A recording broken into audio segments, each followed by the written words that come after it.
simple practices to tremendously boost your meditation progress.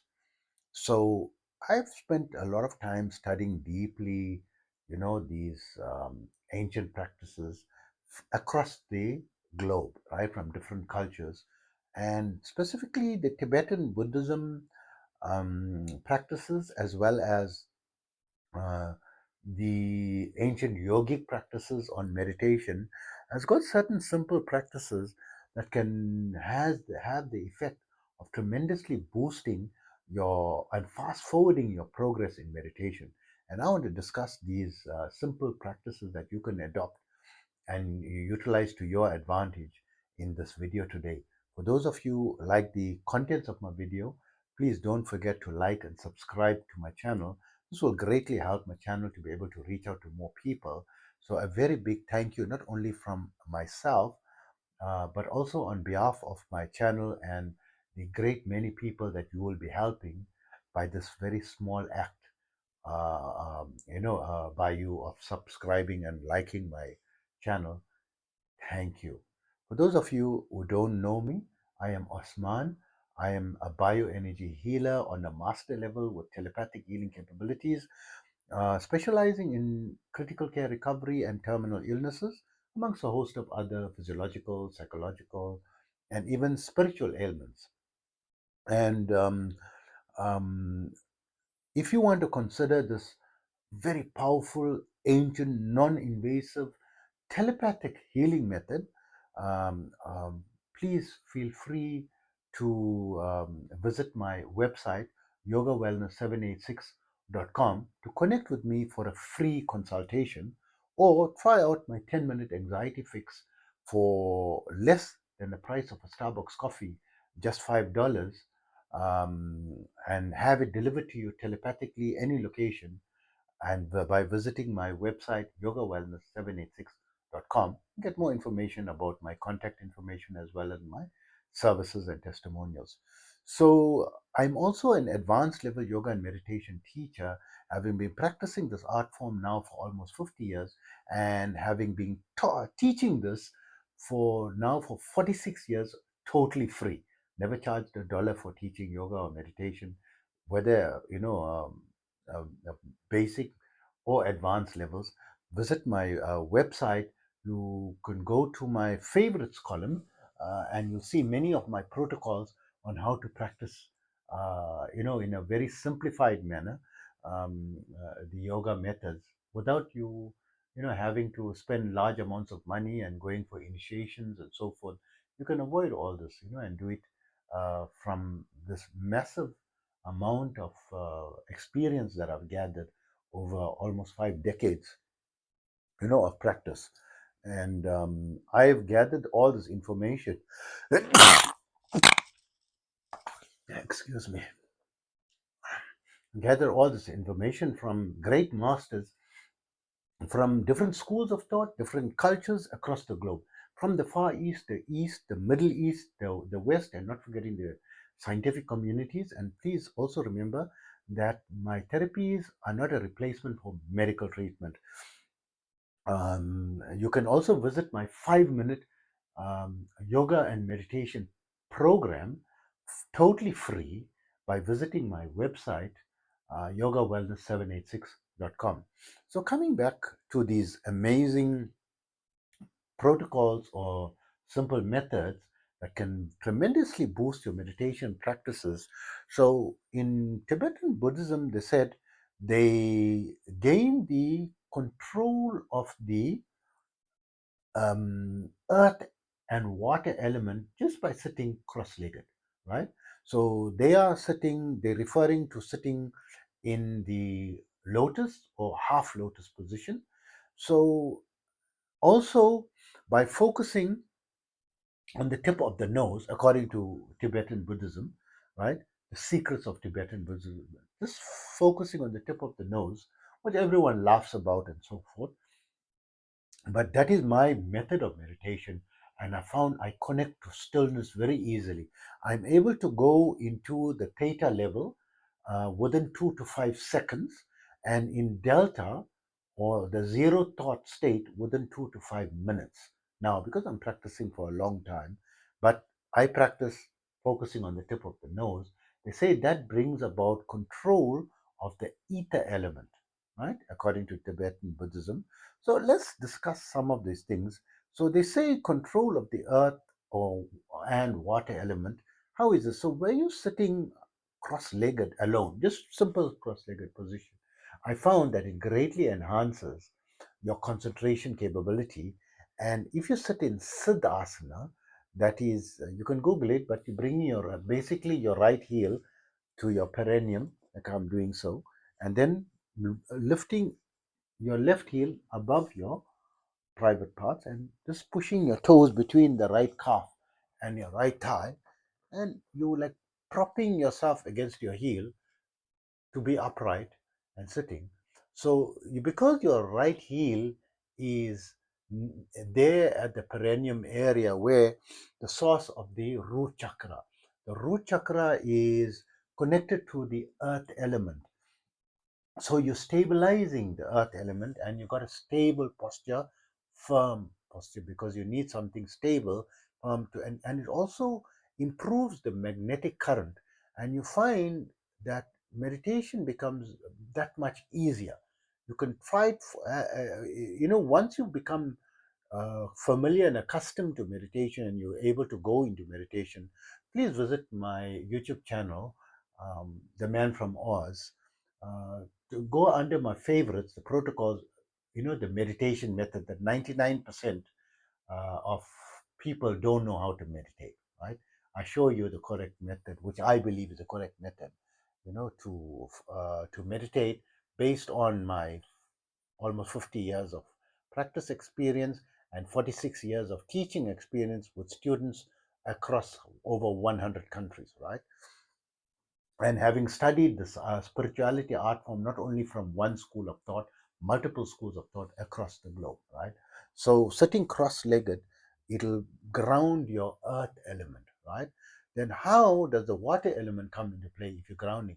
So as you become, when your kundalini starts is awakened and rises, you will find that the Kundalini is said to be based in the root chakra, right? In the Muladhara. And after it awakens, it will rest in the sacral chakra or the Swadhisthana chakra, right? In the lower back region, and in the spine is that region. So that region is related to the water element.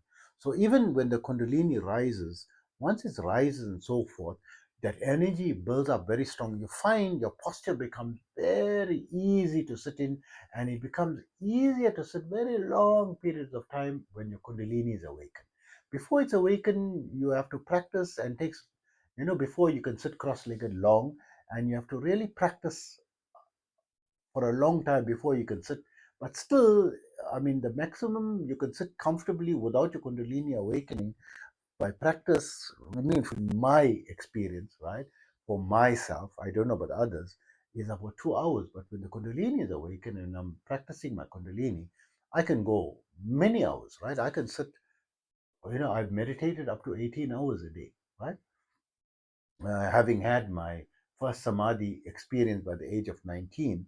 So this is a very powerful practice, just the cross-legged. And then you can, from Siddhasana, you can go into lotus once your Kundalini is awakened. When your Kundalini is awakened and active in your body, your body crosses, it goes into Padmasana very easily.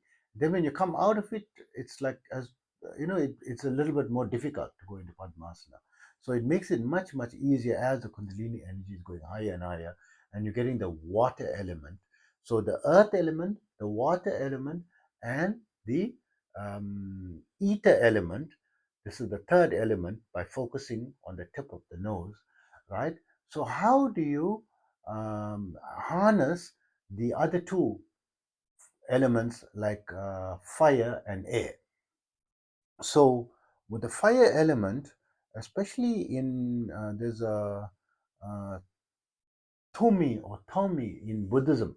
There's a practice, I think it's called Tomi or Tomi, where they learn how to generate heat in the body that they can go into the sub-zero temperatures with hardly any clothes and not feel cold, right? And the body is extremely hot. And those who, in the Buddhist practices, when they learn to practice this form, they go into icy cold waters for a few minutes, 10, 15 minutes. And when they come out, you see steam emanating from the body from the heat generated, from this practice. This practice is raising the Kundalini to the solar plexus chakra, where it's the fire element, and the focusing of the energy there by mindfully focusing on that, right? So the method that they use is they imagine the body to be a big balloon, and they imagine a flame in the core of the body, the solar plexus region, and that flame is growing and growing and growing through mindfully, because the Kundalini works with mindfulness. As you direct your mind, and eventually the heat grows and grows. You become master in that practice if you mindfully practice that. So you harness the fire element to your advantage if you are meditating in an isolated place in very cold regions, in the Himalayan mountains, in the cave. This is how people can be with just a simple loincloth, and in the Himalayas, in the snowing areas, without any jersey or jacket or anything, right? And harnessing the fire element. Harnessing the air element is through pranayama practice, breath control. This is directly because prana is related to prana vayu, related to the air element, and also related to the kundalini energy, because kundalini is a form of prana, a higher form of prana, right? A super high energetic form of prana. In the dormant level or low power mode, called prana. On a fully activated high amazing, mind-blowing power mode is called Kundalini energy. The same thing, right? So the breath work is the way to control and gain mastery over Kundalini. So in Kundalini Yoga, one of the fundamental practices is pranayama, especially the Anulum Vilum, but or the alternative nostril breathing with retention. But there's over 200 pranayama exercise, even Soham, breathing in through the nose and breathing out through the mouth slowly. So in mantra recitation, the actual, when you're doing large counts like over 1,000 and more, right? So some people are doing like 8,000 counts, 10,000 a day, 100,000 a day. I know someone who practice a count of 100,000 every day, right? When you're doing, you have to practice your breathing technique, or else you start getting sharp pains in your body if you just breathe like naturally. You have to breathe in through the nose and chant through your mouth. And you'll find as you're chanting, your breath becomes slower and slower and slower, and you can chant more and more and more in one breath. It becomes so fine like a thread, right? And automatically, when you reach advanced level of, especially the alternative nostril breathing, it automatically the Kundalini will rise, right? And you'll find many practitioners, they are raising the Kundalini. They just take a few breaths, 2 or 3 breaths, and then it's starting to rise because they fully advanced in that level. So it takes many, many years and hours of dedicated practice. Different people have different results. Don't just feel you're going to do pranayama and you know it's going to just rise. Some people report that they need 7 lifetimes of practice, right, before they can master, the Kundalini practice itself, practicing from their age of 20, to 20 to 70, 80, like 50, 60 years, 7 generations, practicing 10 to 15 hours, 10 to 18 hours a day, right? 7 lifetimes is the report, right? Of how. So, anecdotally, I mean, some people very easily, make advancement, and it said that they were practicing previously in previous lifetime, and that's how come they can make this progress. So we've got the air element through the breath and the fire, and also when you're doing meditation, you get your index finger, which represents the water element, and the thumb representing the fire element, in a mudra called Dhyan Mudra. And I notice when I hold Dhyan Mudra, tremendously boosts meditation. Once you're used to meditate, see now I'm holding it, I can already feel theta. Took seconds. Theta is just auto engaging in my body. My body is, I feel a light vibration just by holding it. And even more powerful than this is touching the same finger and the thumb in this yoni mudra in a diamond shape and holding that. It's like double dhyan mudra. I can even hear it in my ears, right? Like that, the sound of that energy, or like a wind sound in my ear when I do that. So these are some simple tools and strategies that's going to greatly improve based on ancient, the yogic sciences as well as the Buddhist, right? Sciences, especially I learned this from Tibetan Buddhist monks that are lamas and have these secrets that they don't normally disclose to people. But now they say they are starting to, in order to preserve, because they know it's a dying, in order to preserve the traditions, they need to spread this widely as possible, right?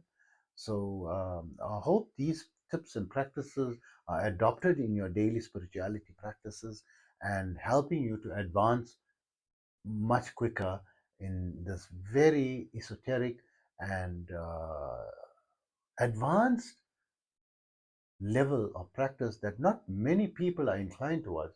If you're just listening to up to this point of my video, you are a very highly evolved person, right? And I always mention that those who even say the word yoga, and ask me questions, I say, number one, by you asking me this question, because I've got experience teaching this 46 years, right? The person is already very highly evolved, in the finer, higher capacities of his brain development, and is less than a fraction of a percentage of the population, right?